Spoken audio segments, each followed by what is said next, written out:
I sprinted down the hospital hallway, my heart smashing against my ribs.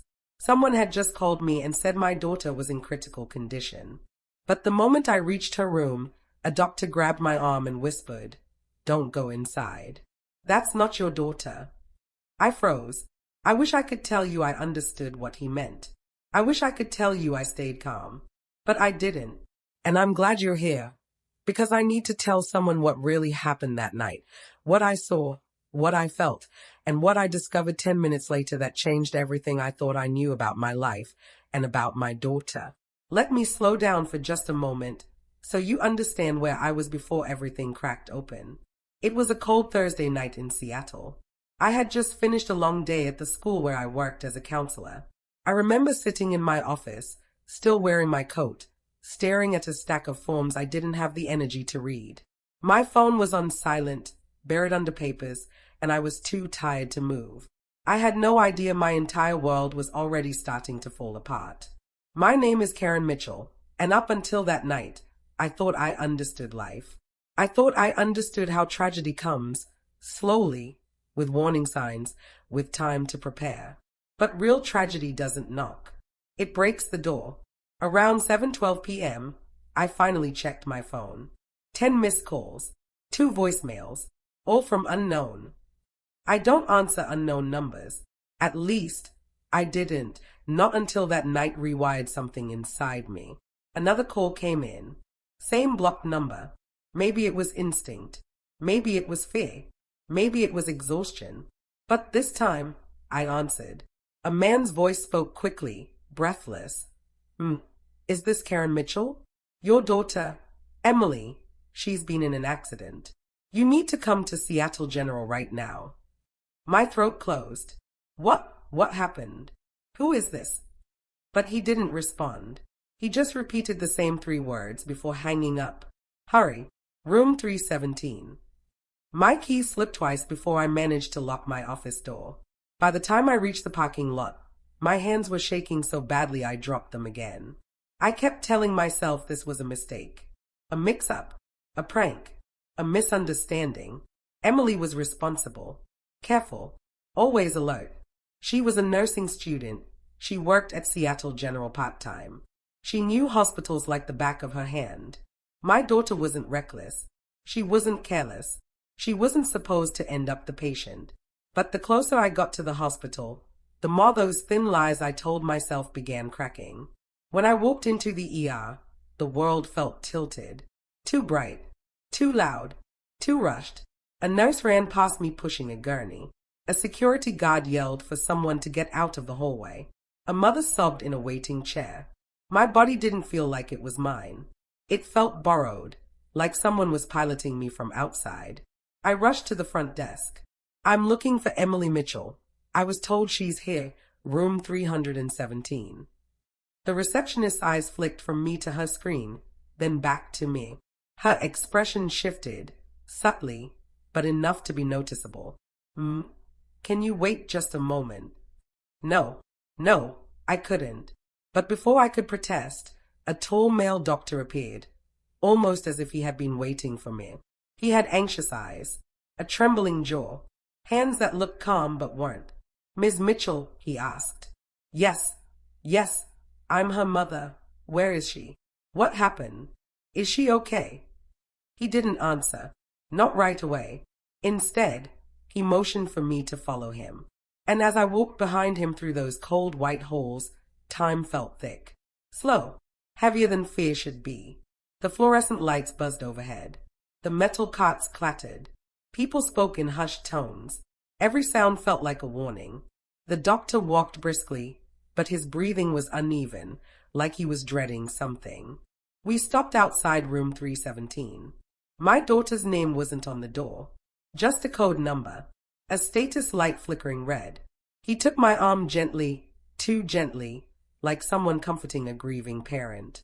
Before you go inside, he whispered, I need you to listen to me. I remember thinking his voice sounded wrong, too controlled, too soft, too rehearsed. He swallowed, then looked straight into my eyes. The woman inside that room is not your daughter. My stomach twisted so hard I thought I might collapse. What do you mean? I whispered. My daughter's in there. You told me she was. He said, firmer now. I need you to trust me. Something happened tonight, and we don't fully understand it yet. He stepped closer, lowered his voice. But if you go into that room believing you're going to see Emily, you might break in a way you can't return from. My fingers went numb. My throat dried out. I wanted to scream at him, push past him, throw him out of my way and run inside. Because mothers don't wait for answers. They tear down every wall until they find their child. But before I could react, 2 nurses hurried over, whispering urgently to him. I didn't catch the words, but I caught the fear. One of them, a young woman with trembling hands, looked at me the way people look at someone whose life has already changed, even if they don't know it yet. And then the doctor gave the smallest nod. Permission, agreement, resignation. Ms. Mitchell, he said quietly, please, just stay here. I'll be back in a moment. He left, practically ran, down the hallway. The 2 nurses followed, one of them glancing back at me with eyes that said everything I didn't want to know. And I stood there, alone, frozen, shaking, staring at the half-open door of room 317. Inside, I could hear the beeping of machines, the hiss of oxygen, the shuffling of medical equipment, and underneath it all, a faint, weak sound, a struggling breath, a breath that sounded like hers. Every instinct inside me screamed to push the door open. Every cell in my body whispered, go, go now, go to your daughter. But the doctor's words coiled around me like chains. That's not your daughter. There are moments in life when time doesn't move forward or backward. It just holds you in place, forcing you to feel the weight of uncertainty. I stood in that moment, holding my breath, fighting my fear, trying to understand how a mother could be told something so impossible. And then, 10 minutes later, when I finally learned the truth, it shattered my world in a way I still struggle to describe. But that's where the story truly begins. And if you stay with me, I'll tell you everything. Because what I discovered next wasn't just terrifying, it was the kind of truth no parent should ever have to face. Before I tell you what happened in those 10 minutes outside room 317, I need to take you back. Because that night in the hospital didn't come out of nowhere. Looking back now, I can see the cracks. The small things I ignored. Because that's what we do when we love someone. We explain it away. We call it stress. We call it just a phase. We don't call it a warning.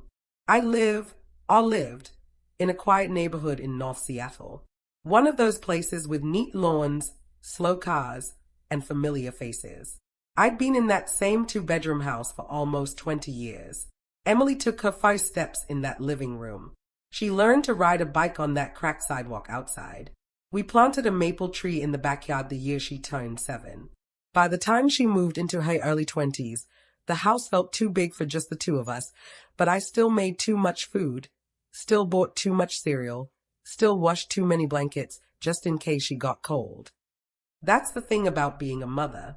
Your child can grow up, move out, change jobs, change friends, but in your head, you're still cutting the crust off their sandwich. On most evenings, our lives were painfully normal. I'd come home from the high school, kick off my shoes, and drop my bag on the dining table. The TV would hum in the background, some reality show I pretended not to like. I'd start dinner. Pasta, stir-fry, soup, something easy. And somewhere between 8 and 9 p.m., the front door would open and Emily would wander in with her backpack slung off one shoulder, wearing tired eyes and that same gray hoodie she'd practically adopted. Hey, Mom, she'd say, kicking the door shut with her heel. Long day. I'd ask, because it always was. She'd give a half laugh. You have no idea. We fell into that rhythm without needing to talk about it. She technically had her own small studio not far from the hospital, but she stayed with me too, sometimes 3 nights a week. It's closer to work from here, she'd claim. We both knew that wasn't true. She just liked being home, and I liked pretending she still lived there. Our relationship wasn't perfect. No mother-daughter relationship is, no matter what people post online. We had our arguments. Little storms over laundry, noise, dishes left in the sink. A few bigger ones over her working long shifts, taking extra credits, not sleeping enough. I'd nag. She'd roll her eyes. We'd go quiet for 10 minutes. Then one of us would break and say, "Want some tea?" Peace offering accepted. But underneath all of that, there was something steady. A kind of invisible rope that had held us together since the day I first held her in my arms. Her father wasn't in the picture. He left when she was 11. He said he needed to figure himself out. We never stopped him. We had each other. We learned to be enough. There's this one evening I keep coming back to in my head. It was about a week before the accident. I'd come home late from school. There'd been a student crisis, a girl in my office crying so hard she could barely breathe. By the time I was done filling out reports, reassuring parents, updating files, it was almost 8 p.m. I walked into the house, expecting darkness. Instead, the kitchen lights were on. Music was playing softly from the little speaker on the counter, one of Emily's playlists, familiar and warm. And there she was, standing in front of the stove, hair in a messy bun, stirring a pot of something that actually smelled better than my cooking. "You're home early," I said, surprised. She turned, smiling, cheeks flushed from the heat. "Yeah, my shift got cut. So, I thought I'd make you dinner for a change." It was such a simple thing, but I remember feeling this wave of gratitude so strong it almost knocked me back. We sat at the table, eating pasta and garlic bread she'd nearly burned. She told me about her classes, her patients, her supervisors, about a little boy who refused to let anyone touch his for except her, about an elderly man who flirted with every nurse who walked past his room. Her eyes lit up when she talked about them. She loved helping people. She loved feeling useful. "You were made for this," I told her. She shrugged, pretending to brush it off, but I could see the pride hiding in her smile. For a while, it was just that. A normal night. Too normal, maybe. We laughed. We gossiped. We made fun of a terrible medical drama playing on the TV behind us. "You know this is nothing like real life, right?" she said, rolling her eyes. "Oh, I don't care," I replied. "I'm only here for the drama." She threw a napkin at me. I threw one back. It was small and stupid and perfect. Later that night, after she'd gone to shower, I walked past her old bedroom. The door was half open. One side still looked the way it did when she was in high school, posters, photos, fairy lights that didn't work anymore. The other side was different now. Medical textbooks stacked up, a laptop bag, neatly folded scrubs on the chair. I stood there for a moment, hand on the doorframe, thinking about how life somehow moves forward without asking us if we're ready. I remember whispering to myself, "She's going to be okay." I don't know why I said it. There was nothing wrong, nothing out of place, but some part of me, deep down, must have known something was already shifting. The next morning, things felt slightly off. I was at the kitchen counter pouring coffee when Emily rushed in, already half-dressed, hair wet, shoes in her hand. "You're running late," I said. "Yeah, I know," she muttered, checking her phone twice. "I'm covering an extra shift." "I'm fine." Something in her voice pushed at me, a tightness I wasn't used to. "You sure you're not overdoing it?" I asked. "You look exhausted." "I'm just busy, Mom. That's what nursing is. Busy." She avoided my eyes. Her phone buzzed again, and she glanced at the screen too quickly, then flipped it over so I wouldn't see the notification. That was new. We were close, but not nosy close. Still, she'd never been that protective about her phone before. "Who's that?" I asked lightly, trying to sound casual. "Just work," she said. Too fast. Then she grabbed her bag, kissed my cheek, and hurried out with a rushed, "I'll text you later. Okay." The door closed behind her. I remember standing in the kitchen, coffee halfway to my lips, watching the empty doorway like it might explain the knot in my chest. It didn't. Not then. Over the next few days, little things started to stack up. She started saying, "I'll call you back more often." Sometimes she didn't. She came over later than usual, sometimes not at all. She claimed she'd fallen asleep at the hospital, or at her place, or in the staff lounge. She was distracted, jumpy, checking over her shoulder when we were out at the grocery store. Once, when I reached for her arm in the parking lot, she flinched, just a tiny fraction of a second, before covering it with a smile. "Sorry, just tired," she said. I wanted to believe her. So I did, because the alternative, that something was wrong, would mean starting a conversation I wasn't sure she was ready to have. So I signed a permission slip for a student, sent a few emails, went to work, did what people do when they don't want to see what's right in front of them. I told myself she was just stressed. I told myself this was normal. I told myself she was fine.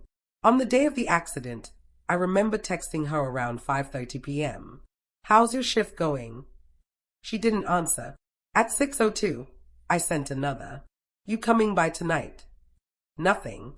At 6:27, I tried to call. It rang once, then went straight to voicemail. I told myself she was with a patient, or in a lecture, or on break and had left her phone somewhere. But deep inside, in the place where mothers store their worst fears, something cold began to curl. I just didn't know yet that by the time I felt it, Emily's life had already veered into something I couldn't control.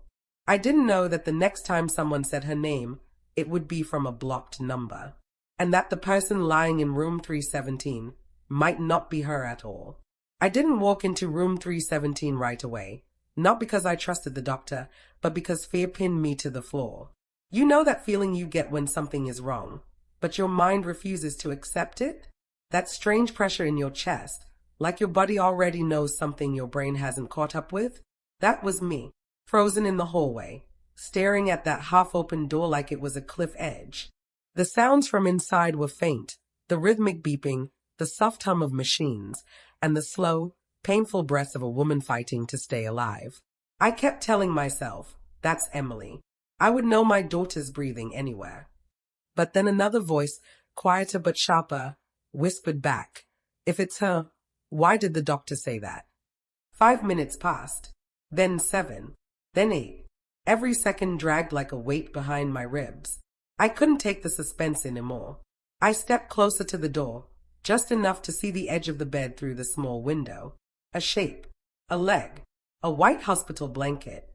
Just a glimpse. My stomach twisted. I needed to know. Whether it was Emily or not, I needed to see her. I reached for the handle, and that's when Nurse Sarah Collins, the trembling young nurse from earlier, appeared at my side like she'd been watching me the whole time. Her voice cracked as she whispered, please wait. I turned to her. Is my daughter inside that room? Her eyes darted from me to the window, then back to me. I'm not allowed to say anything yet. Not allowed. I snapped. She's my daughter. I have every right. She flinched at the word daughter, then lowered her voice even more. Please, she whispered. Just give Dr. Harris another moment. He's confirming something. Confirming what? But before I could ask, she hurried down the hallway, almost tripping over her own feet. That was the moment, the first real moment, I felt something was deeply, painfully wrong. Not just a mistake, not just confusion, something else, something big, something dark. I sank into the nearest chair, knees weak. My hands kept clenching and unclenching without meaning to. My jaw ached from how tightly I was biting down. I tried to breathe the way I teach my students when they panic. In through the nose, hold, out through the mouth. But it didn't help. The hallway around me blurred. A man walked past with a coffee. A woman argued softly with a doctor. A janitor wheeled a mop bucket down the hall. Real life kept moving while mine was stuck in a nightmare that hadn't fully introduced itself yet. I wanted answers. But answers require someone willing to give them, and right now, every staff member seemed to be actively avoiding me. I checked my phone again. No new messages. No missed calls. I typed Emily's name. My thumb hovered over the call button. Should I? What if her phone was destroyed? What if she was unconscious? But what if she wasn't? I hit call. It rang once, twice. Then, for the first time that evening, it didn't go to voicemail. It just stopped ringing. like someone ended the call manually. I stared at the screen. Did she reject it? Or did someone else? A shiver crawled up my spine. I stood up again. I walked toward the door of room 317. Slower this time. My breath shallow. I placed my palm on the cold metal. I need to know. I need to see her face. Please let it be her. I pushed the door an inch open. Just 1 inch. And I froze. There was a figure on the bed. A woman, heavily bandaged, bruised, hooked to machines. But from that angle, I couldn't see her face. She was breathing, but it was labored. Painful. Her hair, what little of it wasn't covered in gauze, looked dark. Emily had lighter hair. I leaned closer, and then I saw it. Something small. Something out of place. A mark. A faint tattoo on the woman's wrist. A shape too dark to be a bruise, too neat to be an injury. Emily didn't have a tattoo. Not anywhere. My heartbeat hammered so loud I thought the machines might pick it up. I pushed the door open wider. Ms. Mitchell. Dr. Harris's voice exploded behind me. I startled so violently the door hit the stopper with a sharp bang. He ran toward me, out of breath, eyes wide with agency. You can't go in, he repeated, grabbing the door and pulling it shut again. Not yet. Please. My voice broke. Why? Just tell me why. Is that my daughter or not? He hesitated, a fatal hesitation, one that crackled like static between us. I need to verify something, he said slowly. In the meantime, I need you to trust me. Trust. Trust is easy when nothing is wrong. But in moments like this, it feels like trying to hold water in your hands. I stepped closer to him. Doctor, I'm begging you, tell me the truth. He swallowed hard. I can't give you an answer until I'm certain. But what I can tell you is this. He leaned in, voice barely above a whisper. The woman inside that room does not match your daughter's medical records. My chest hollowed. What do you mean? Blood type, he said quietly.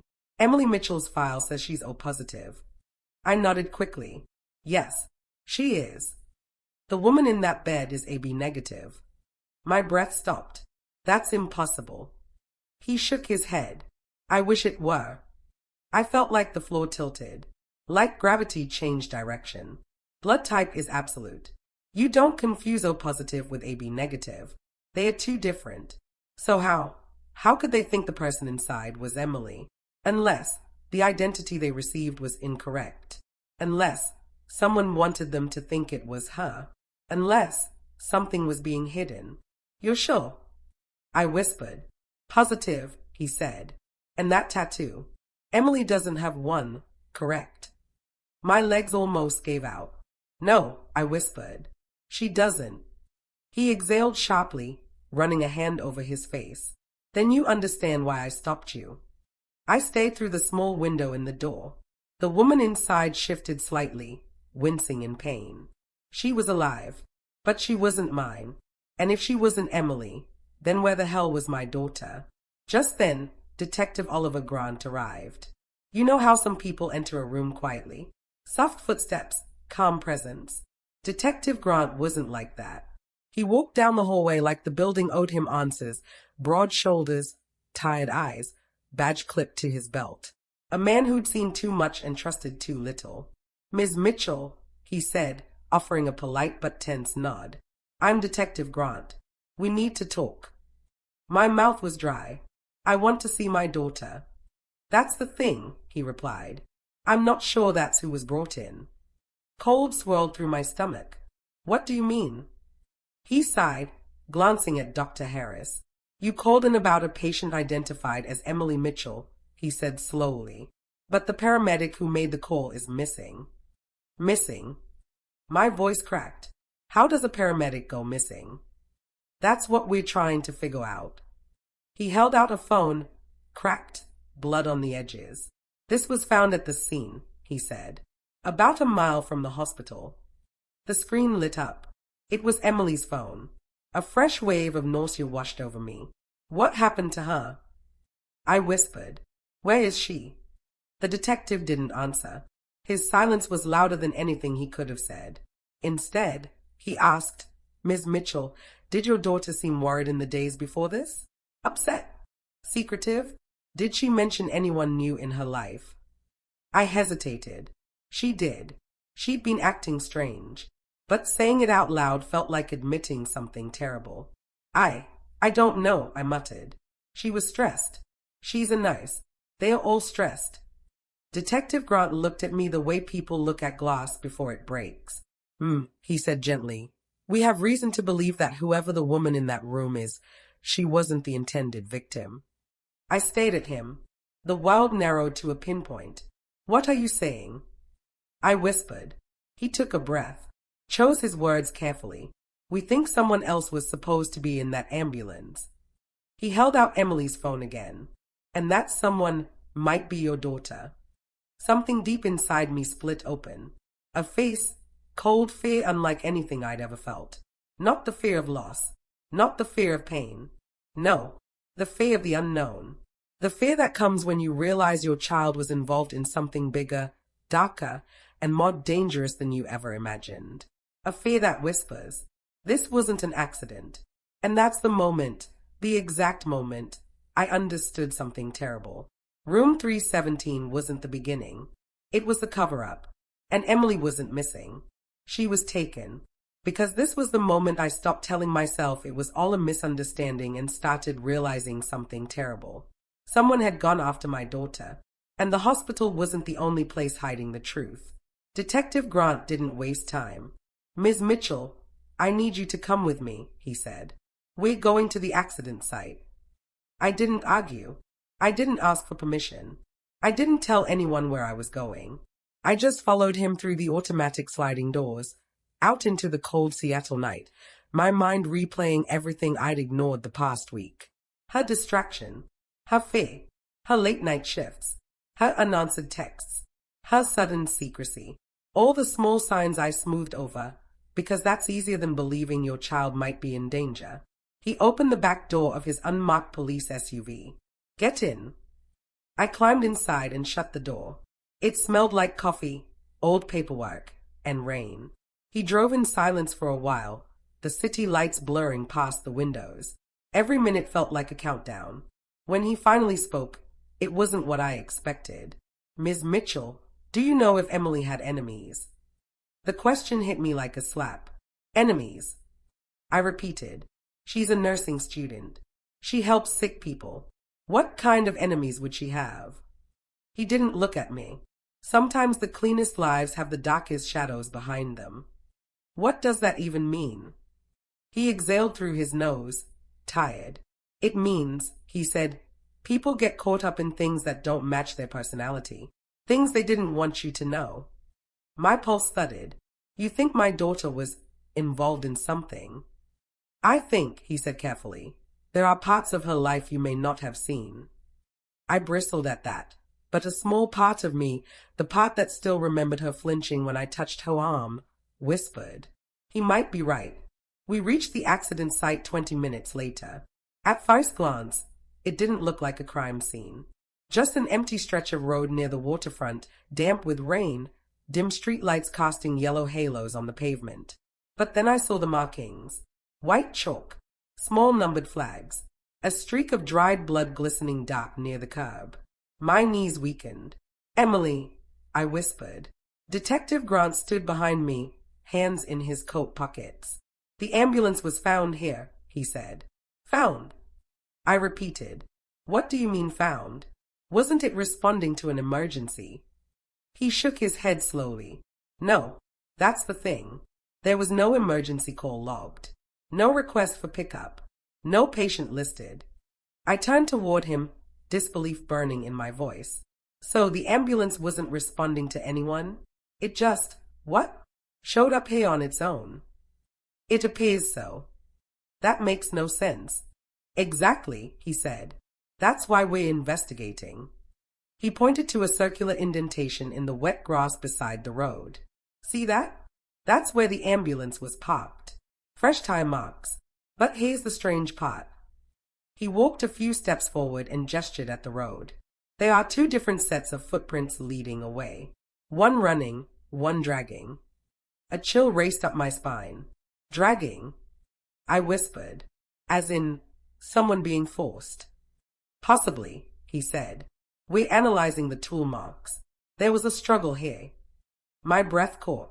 Do you think one of those sets of prints is Hayes? We won't know until forensics comes back, he answered. But there's something else. He moved closer to a small evidence marker. Number 6. He pointed to a small, silver object half embedded in the dirt. A pendant. My heart stopped.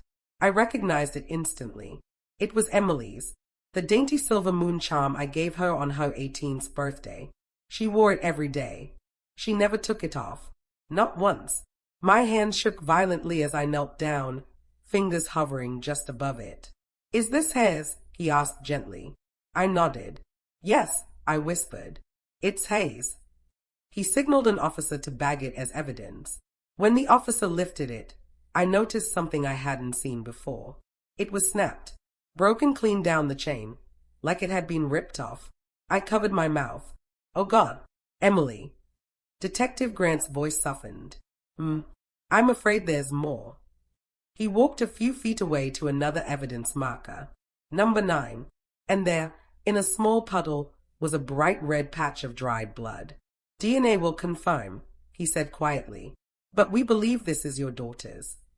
My head spun. My legs buckled. He caught my arm before I collapsed. I could barely speak. She was here. She was right here. And someone hurt her. He nodded slowly. Ms. Mitchell, we believe she put up a fight. The idea both comforted and destroyed me. Because if she fought, there had been a reason to fight. Someone tried to take her. Detective Grant led me a little further down the path, toward the edge of a chain-link fence. And there, caught in the metal, was another piece of evidence. A torn piece of fabric.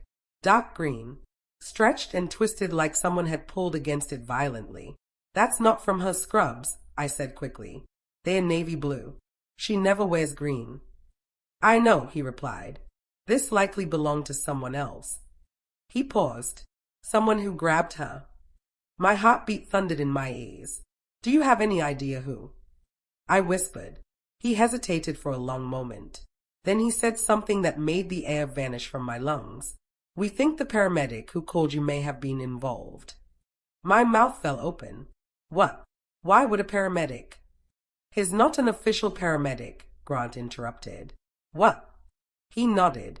The uniform was real. The ambulance was real. The badge was real. But he wasn't registered with any hospital in Seattle. I felt physically cold, like ice was sliding under my skin. You're saying? I'm saying someone used a fake ambulance to take your daughter, he said. And whatever happened, the woman in room 317 was never supposed to be there. My hands trembled. My thoughts splintered. This doesn't make sense, I whispered. Why Emily? She's a student. She's normal. Grant looked at me with the kind of expression that told me he already knew something I didn't. Ms. Mitchell, he said quietly, I need to ask you something important. And I need you to answer honestly. I nodded, barely breathing. Did Emily ever mention someone named Daniel Clark? The world froze, because I had heard that name. Once, late at night, on a phone call she thought I couldn't hear. She was in the hallway whispering urgently, saying, No, Daniel, I can't do that. Not again. I'd asked her afterward who she was talking to. She'd laughed nervously. Just a classmate. Study stuff. But now that lie hit me like a sinking stone. Why are you asking? I whispered. Grant sighed.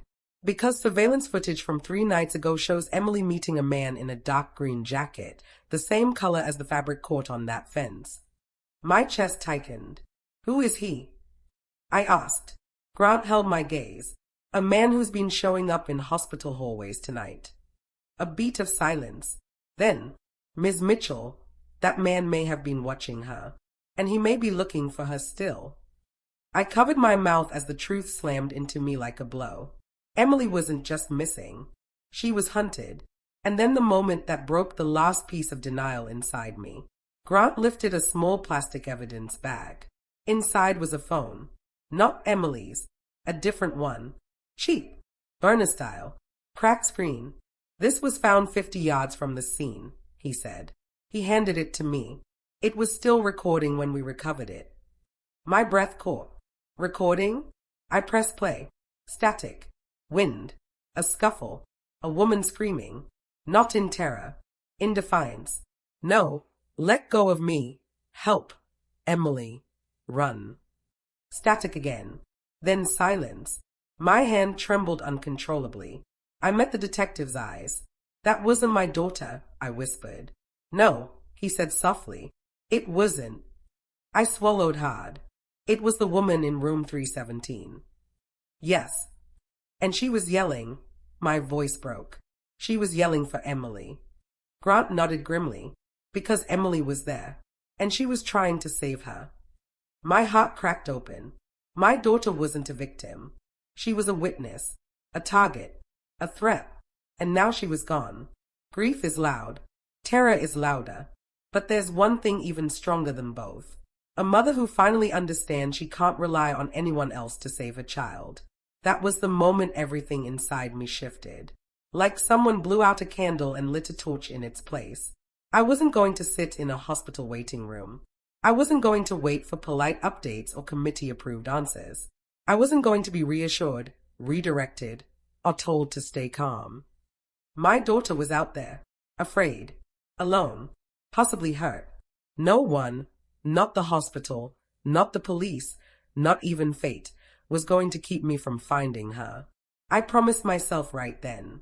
I will not break. I will not stop. And I will not bury my child. Detective Grant must have sensed the shift in me, because his tone changed too. Ms. Mitchell, he said, I won't sugarcoat this. The situation is escalating quickly. I don't want sugar, I said. I want answers. He studied my face, maybe waiting for the panic to resurface, maybe checking if I could handle what came next. When we found the broken necklace, he began slowly.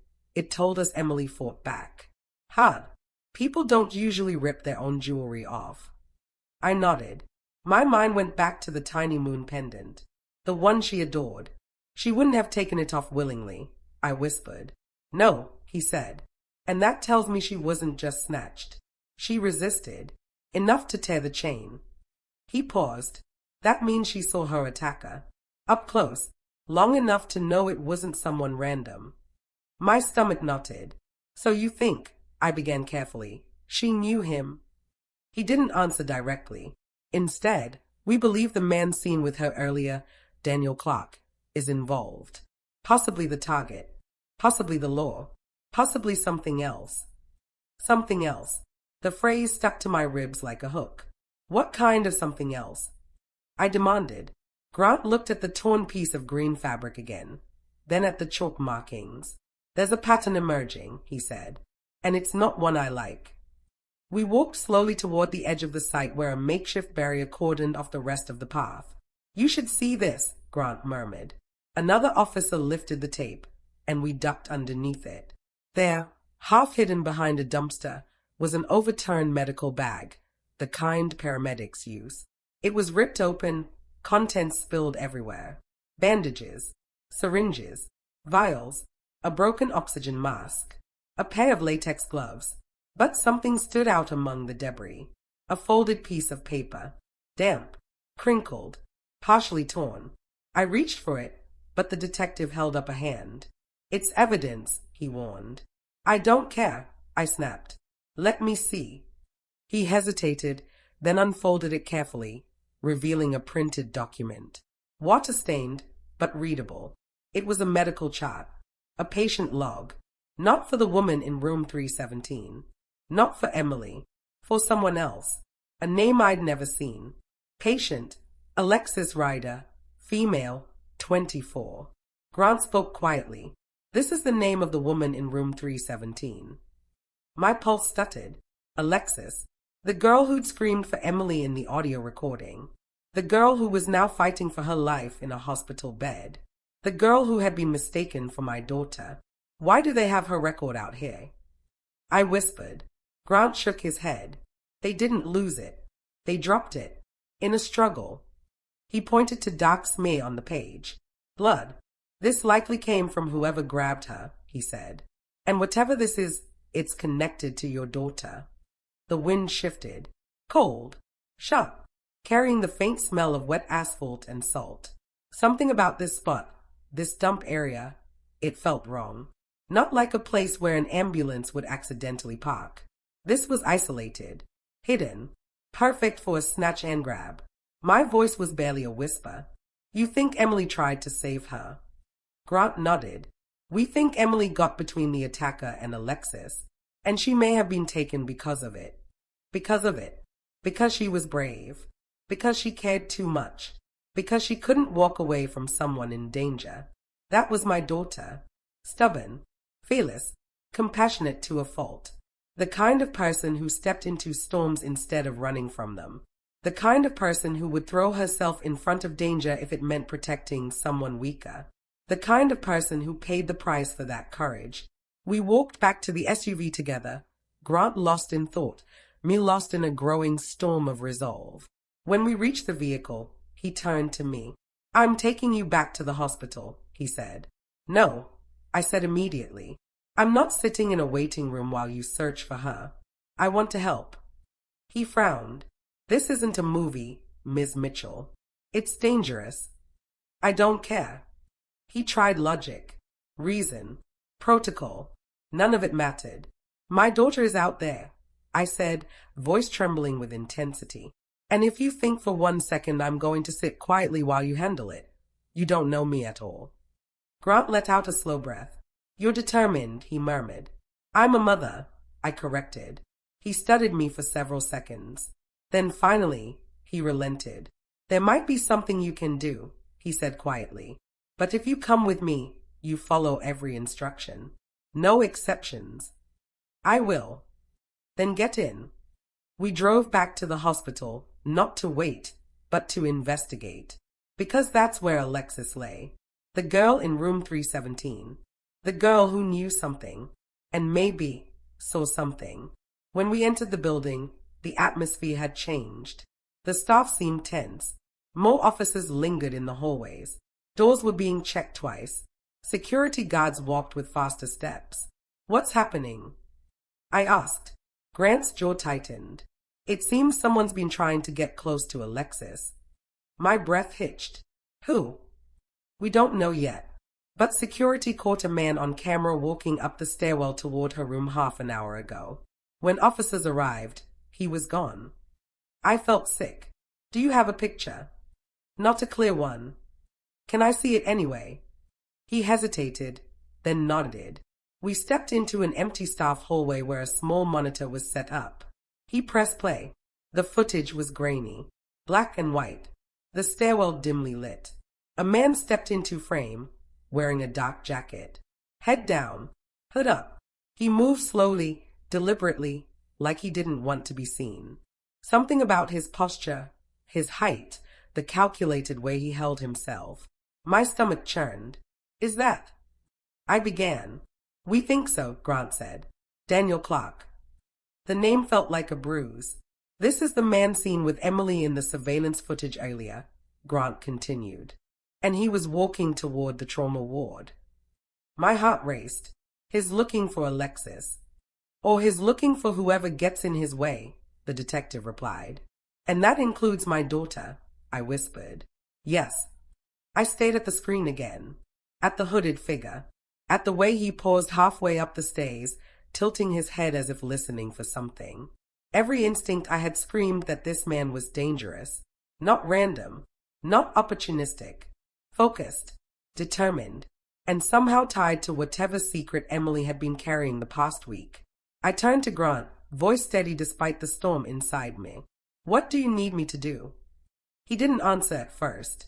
He looked at me long and hard, assessing, calculating, deciding if I could handle what came next. Then he spoke.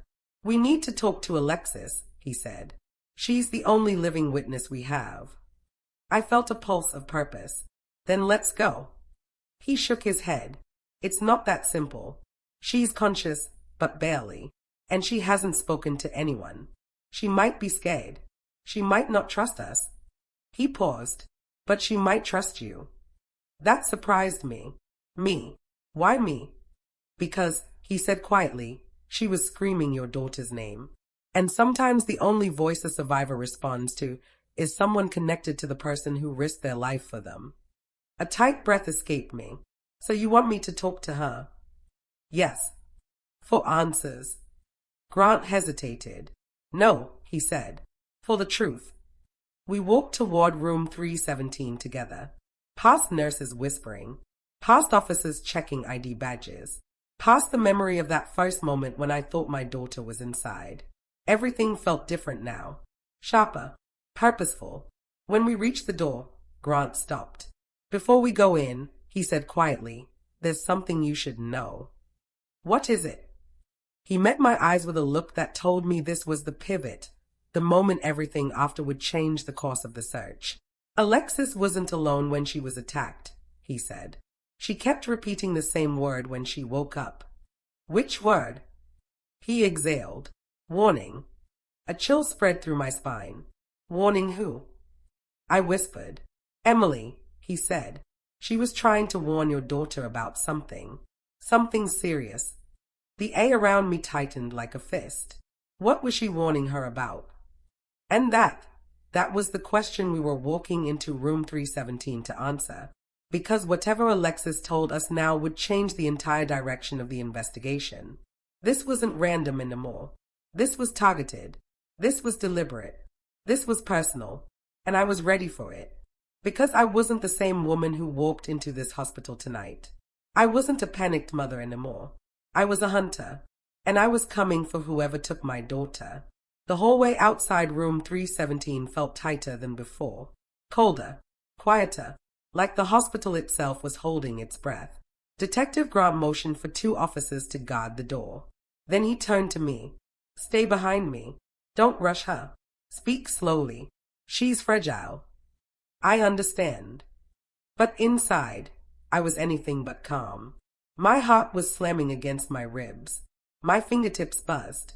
Every muscle in my body screamed. Find the truth. Find Emily. Now. He pushed the door open just enough for us to slip inside. The room was dimly lit. Machines beeped softly. Oxygen hissed in small, quiet bursts. And there, lying on the bed, pale, bruised, barely conscious, was Alexis Ryder. The woman who'd screamed for my daughter. The woman who'd been mistaken for her. The woman who was now the only thread between me and the truth. Her eyes fluttered open when she heard us. She looked terrified. Alexis, Grant said gently. I'm Detective Grant. You're safe. We're here to talk to you. She blinked slowly, struggling to focus. Then her gaze drifted to me. Her breathing changed, faster, panicked, sharp. It's okay, I whispered. I'm not here to hurt you. I'm Emily's mother. A flicker of recognition. Her hand trembled. She tried to lift it but winced from pain. She saved me, she rasped. Her voice was shredded, like every word hurt. She tried to save me. Tears stung my eyes. I know, I whispered. Please, tell me what happened. Tell me where she is. Alexis swallowed painfully. Her eyes closed for a moment as if gathering strength. I tried to warn her, she murmured. They were watching me. They thought she was me. A jolt shot through me. They thought she was you. Alexis nodded weakly. Yes, they were supposed to take me. Not her. My chest tightened. Why? I whispered. Why would anyone take you? Her lips cracked into a faint, trembling attempt at a word. Daniel. The name hit me like a punch. Detective Grant leaned closer. What about him? Her voice shook as she continued. Daniel. He wasn't who he said he was. He followed me. He worked with them. She coughed violently. Blood touched her lips. A nurse rushed in, adjusted her oxygen, then stepped back out. Alexis tried again, forcing out the words. He tricked me, pretended to need help, pretended to be a patient, a good one, a kind one, but he wasn't. Grant's jaw tightened. What does he want? Her eyes darted toward the door as if expecting him to walk in. He wants information, she whispered. medical data, patient identities, access, access, the hospital, Emily. Everything clicked like falling dominoes. He targeted someone at the hospital, Grant murmured. Maybe multiple people. But Alexis wasn't done. They planned to take me during my shift. But I switched with someone. Emily, I breathed. She nodded weakly. He grabbed the wrong girl. My stomach twisted. He took my daughter, I whispered, voice shaking. Yes, her eyes filled with tears. She tried to help me. She got between us. She fought him. She screamed for me to run. I covered my mouth as the truth slammed into me. Emily hadn't been at the wrong place at the wrong time. She'd been targeted by accident because she tried to save someone else. Alexis continued. He shoved her into the fake ambulance. She tried to kick the door open. I heard her yelling. Then the other man grabbed me. Other man? Grant snapped. There were two. She nodded again. Yes, Daniel and someone else. Taller.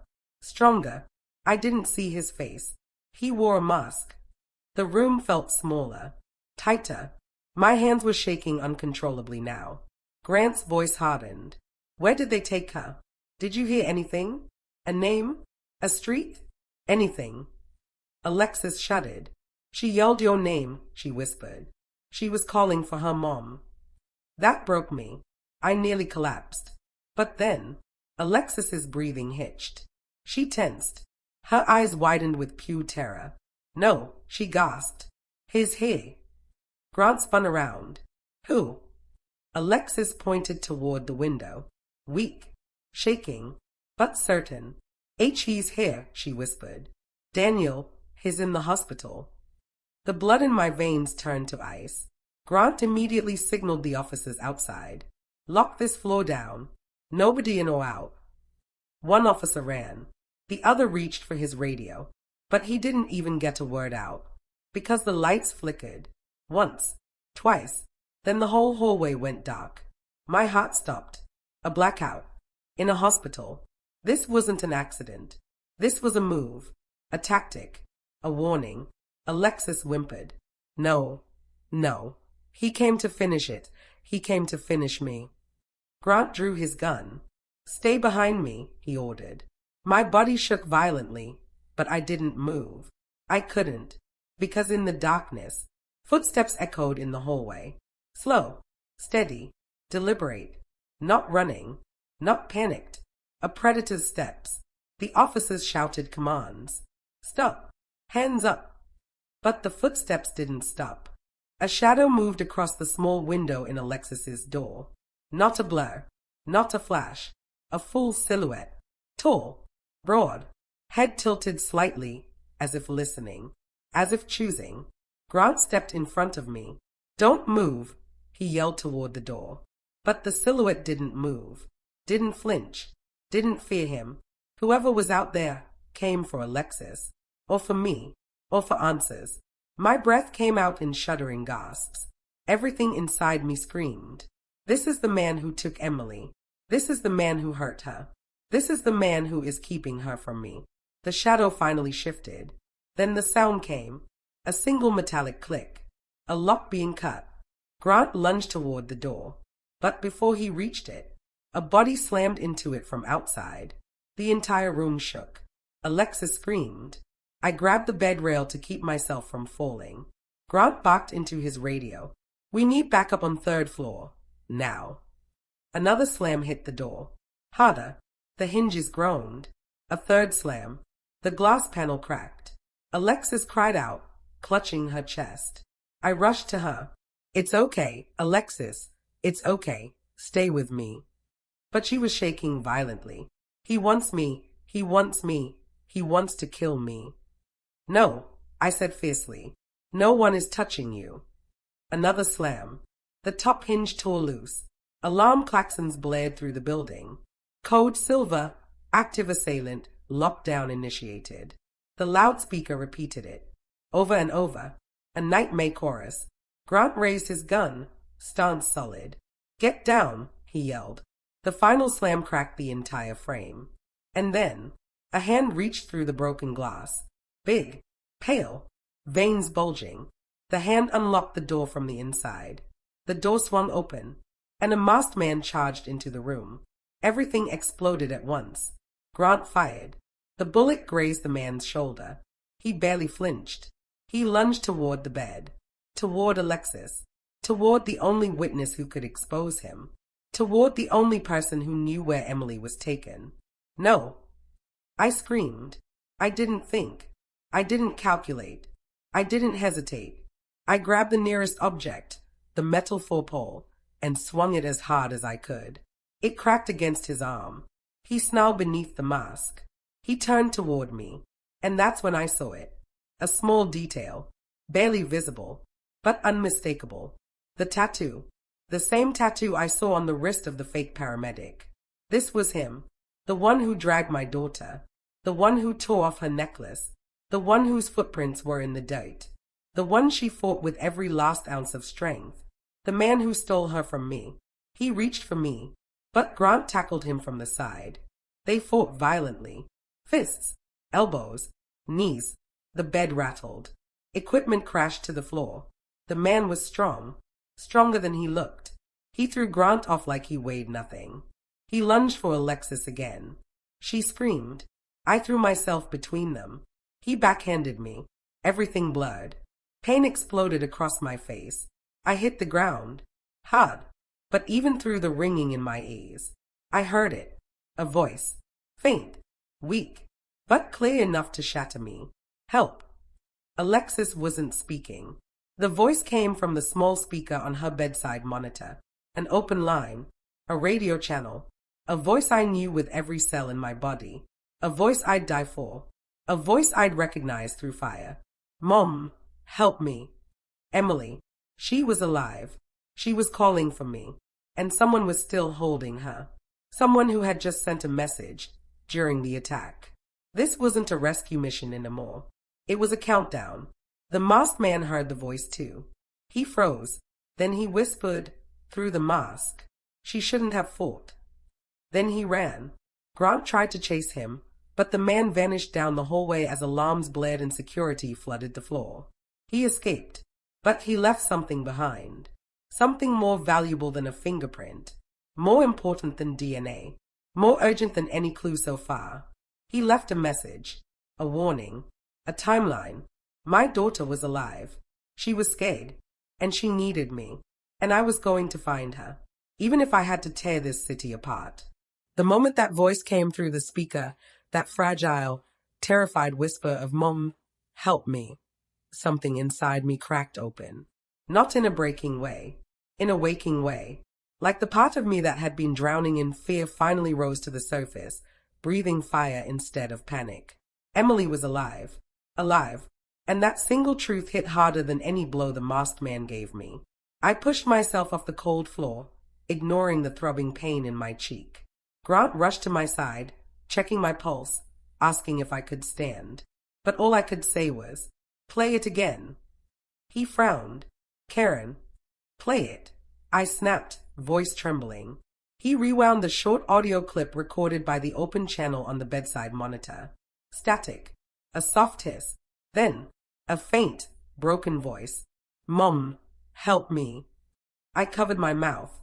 A sound escaped me, a sound halfway between grief and hope. A sound only a mother robbed of her child can make. Grant lowered the volume and glanced at the door. Security is searching the hospital. Officers are sweeping the stairwells, elevators, roof access. He won't get far. But even he didn't sound convinced. I swallowed hard. He wasn't here to kill Alexis, I whispered. No, Grant agreed. He was here to silence her. Silence. The word dropped like a stone. Alexis lay trembling in her bed, fingers gripping the blanket, eyes darting around the room as if she still expected the masked man to return. She knows too much, I said quietly, and he knows she knows. Grant nodded. And she knows where they took Emily, I continued. Or at least, why. Alexis's breath shook. She squeezed her eyes shut, then opened them again with painful effort. He's going to come back, she whispered. No, I said, gripping her hand. We won't let him. Her eyes widened, overflowing with fear. You don't understand, she rasped. They don't stop. They don't care about hospitals or police or anything. Grant stepped closer. Alexis, he said gently, there's something we need from you. Anything you remember. Any detail. A name, a place, a face. Her lips trembled. They took us, she whispered. Not for ransom. Not for revenge. Then for what? Grant pressed. She swallowed painfully. For information. Grant frowned. What kind of information? Alexis looked at me. At me, not him. You need to sit, she whispered. I'm fine, I said. No, you're not, she said softly. I'm about to tell you something you won't want to hear. I felt my heart beat slow, then spike, then rage in my chest. What? I whispered. She hesitated. Her eyes filled with guilt. Emily wasn't just taken because they thought she was me, she whispered. She was taken because of something she found. My world tilted. What did she find? Alexis gripped my hand harder. A file, she rasped. A patient file she wasn't supposed to see. Grant stiffened. Which patient? Alexis swallowed again, pain crossing her face. Not a patient, she whispered. A staff member. Grant's eyes narrowed. Who? Alexis hesitated, and that hesitation terrified me more than anything else tonight. Daniel Clark. Silence. Cold. Dead. Suffocating silence. I felt the air leave my lungs. Grant cursed under his breath. He used a fake identity to get into the hospital, Alexis continued. Emily saw the inconsistencies. She tried to report it, but she didn't know who she was reporting him to. It clicked. The secrecy, the late-night shifts, the distraction, the stress. My Emily, my brave, kind, stubborn daughter, was trying to expose a criminal hiding in her hospital. She told me she was afraid, Alexis whispered. She said she felt like someone was following her. My knees gave out. Grant caught me before I collapsed. She didn't tell me, I whispered, voice shaking. She didn't tell me anything. She was protecting you, Alexis murmured. She told me she didn't want you to worry. I pressed a trembling hand over my heart. She always protects everyone, I whispered. She doesn't think about herself. Alexis closed her eyes. She saved me, she whispered. She kept trying to get me out, even when he grabbed her. Her voice broke. She kept screaming for me to run. Tears blurred my vision. She's brave, I whispered. My girl is so brave. Alexis nodded weakly. They took her because she knew too much. And now they want to finish their operation. Operation? Grant pressed. Alexis looked at him like she was about to confess to something unforgivable. They've been stealing medical identities, she said. Real ones. From staff. From patients. For what purpose? Grant asked. For access, she whispered. For moving drugs. For money. For hiding the movement of certain people. I don't know all of it, but Daniel, he wasn't alone. My blood froze. There's more of them. Alexis nodded. Yes, and your daughter. She took a painful breath. She threatened their system. She tried to stop Daniel, so he took her instead. And the other man, the masked one, he's the one in charge. I felt something shift inside me. A darkness, a focus, a resolve sharper than grief. Do you know where they took her? Grant asked. Alexis shook her head slowly. I don't know the exact place, she whispered, but I know the direction. I heard them arguing. Tell us. She pointed a trembling finger toward the far wall. North, she whispered. North of the waterfront, near the old industrial zone. Grant cursed again. That area was a maze. Warehouses, abandoned facilities, no cameras, no police patrols. The perfect place to hide someone. The perfect place to disappear someone. We're searching that district next, Grant said, determination sharpening his voice. I didn't hesitate. I'm going with you, I said. He shook his head. No, it's too dangerous. Everything tonight has been dangerous, I snapped. And none of it stopped me. I'm coming. Grant stared at me, really stayed, and in that moment he saw what I had become. A mother with nothing left to lose. He nodded. Get cleaned up, he said quietly. We leave in 10 minutes. I stepped into the small hospital bathroom. The fluorescent light flickered above me. I barely recognized the woman in the mirror. Hair mussed, face bruised, eyes bloodshot with grief, rage, love, all tangled together. A war paint no one chooses. I washed the blood from my cheek, straightened my shirt, tied my hair back. I didn't look delicate anymore. I looked dangerous. When I stepped out again, the hospital was buzzing. Officers shouting orders, staff securing floors, stairwells blocked, elevators locked down, a manhunt underway. Are you ready? Grant asked. I nodded. No, I said honestly, but I'm going anyway. He almost smiled. Almost. Before we left, I went back to Alexis's room. She looked at me with wide, terrified eyes. Will you find her? She whispered. I held her trembling hand. Yes, I whispered. I will. And when you do, her voice shook. Please tell her I'm sorry. She tried to help me, and I got her hurt. A tear rolled down my cheek. This isn't your fault, I whispered. This is the fault of the monsters who think they can take what isn't theirs. And I promise you, they're going to learn they chose the wrong girl. Alexis nodded weakly. They're going to come for you next, she warned quietly. I know, I said, and I'm ready. Grant approached. We have a lead, he said. A witness spotted a fake ambulance heading toward the industrial pier an hour ago. My heart pounded. Then that's where we're going, I said. He nodded. Stay close. Do exactly as I say. I looked him straight in the eye. I'm not afraid. He shook his head. You should be. I tightened my jaw. Not anymore. Because fear was useless now. All that mattered was one thing. Finding Emily, alive, before time ran out. Let's go, I whispered. And we left the hospital behind, walking straight into the lion's den. Straight toward the truth. Straight toward the people who took my daughter. The drive to the industrial pier felt endless. 10 minutes, maybe 12, but in the kind of silence that stretches and stretches until your breath feels loud enough to break it. Detective Grant drove with both hands locked on the wheel, eyes fixed forward, jaw clenched. His radio buzzed every few seconds with updates from officers, but none of them said the words we were waiting to hear. We found her. Rain tapped against the windshield. The city lights thinned. The streets emptied. The world narrowed into a long stretch of cracked asphalt leading toward the waterfront. Toward the last place Emily had screamed for me. I held my breath as the buildings changed.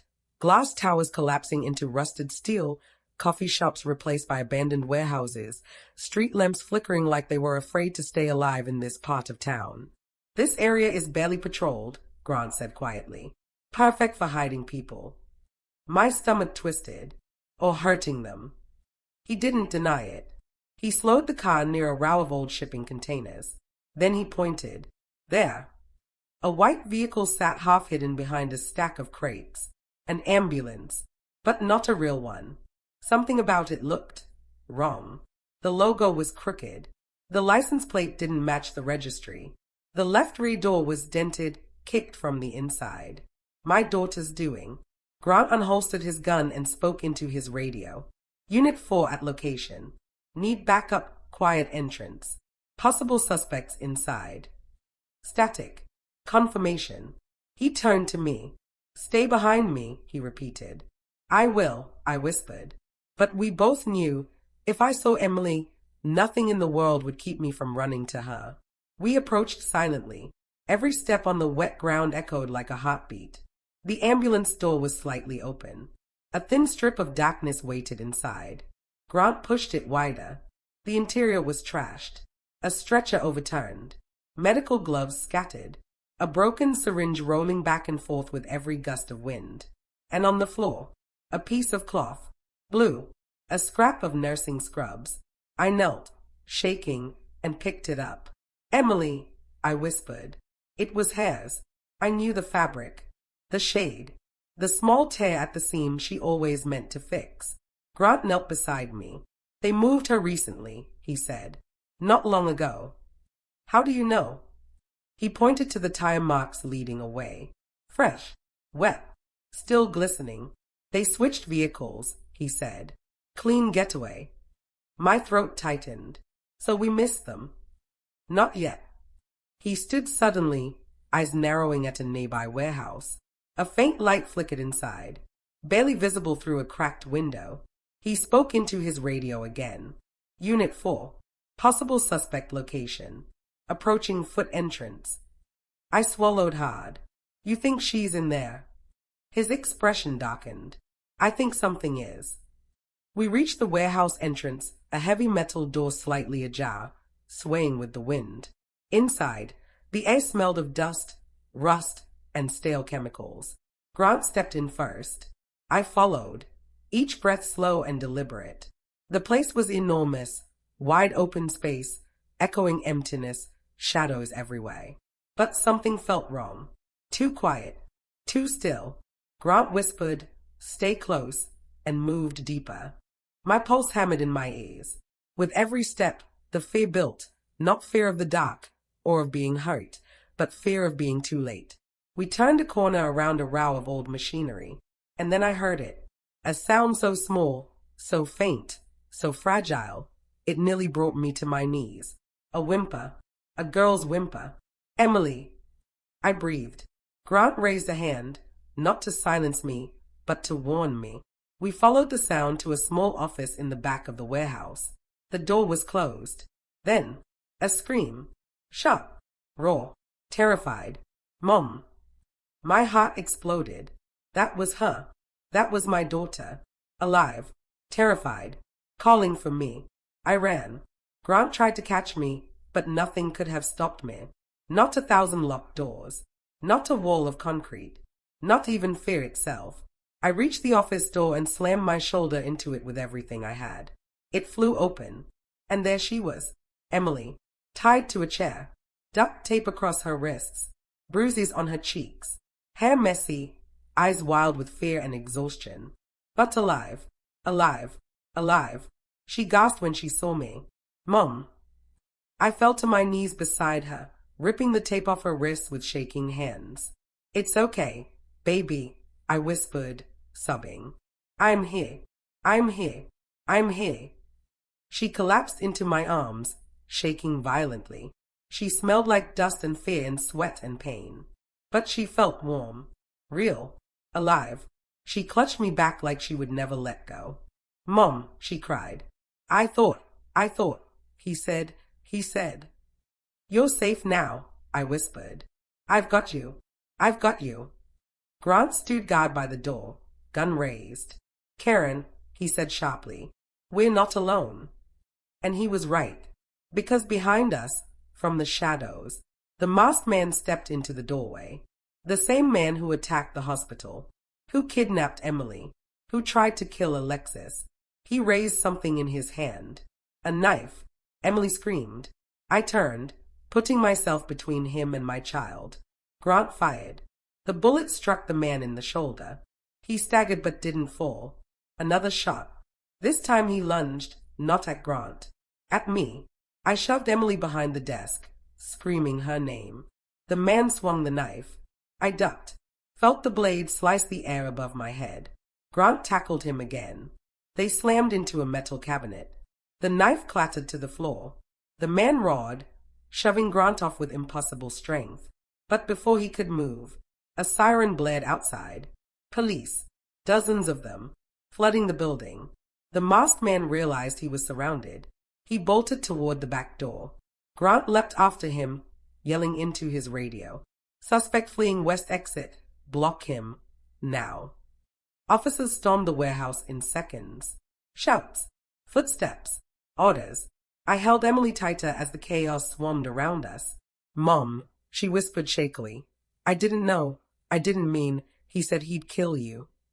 I know, sweetheart, I whispered. It's over now. You're here. You're safe. I kissed her forehead, squeezed her hands, felt her breathe, felt her heart beating against mine. Nothing else mattered. Not the masked man. Not Daniel. Not the operation. Not the investigation. My daughter was alive, and I had her in my arms. 2 hours later, we were back at the hospital, but this time, not in fear. Emily lay in a warm bed, for in her arm, nurses checking her vitals every few minutes. Grant stood outside the room, giving me space. I sat beside her, holding her hand as she slept. She looked so peaceful, so young, so heartbreakingly brave. I thought about everything that had happened. The fake ambulance, the fight, Alexis, the masked man, the chase, the scream, the reunion, and I realized something simple. I wasn't who I was before this night. Not anymore. I had stepped into something dark, terrifying, violent, and walked out with my daughter in my arms. Not everyone gets that ending, but I did, and I am grateful for every breath she takes.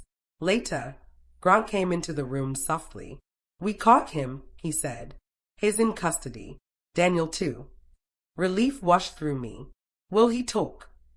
I asked. "He already is," Grant said, "and he's giving us everything." I nodded slowly. "Thank you," I whispered. He gave a small smile. "No," he said. "Thank you. You didn't freeze. You didn't break. You fought." I looked at Emily sleeping peacefully and whispered, "I would do it again. 1,000 times." "I know," he said. "Most mothers would, but very few could." Weeks passed after that night. Emily recovered, slowly, filled with nightmares, flashbacks, and moments where she clung to me as if she thought I might disappear. But she healed. We both did. She returned to her classes eventually, a little changed, a little stronger, a lot more cautious. As for me, I don't walk through life the same way anymore. I don't take normal moments for granted. I don't ignore fear. I don't brush away small warning signs, because I know now how fast everything can change, how close danger can hide, how deep courage must go, and most of all, how far love can reach, even into the darkest places, even into the jaws of fear, even into the arms of monsters. It reaches, it saves, it returns home. If you're listening to this, thank you. Thank you for sitting with me through the hardest night of my life and through the moment I found my daughter again. If there's anything I learned, it's this.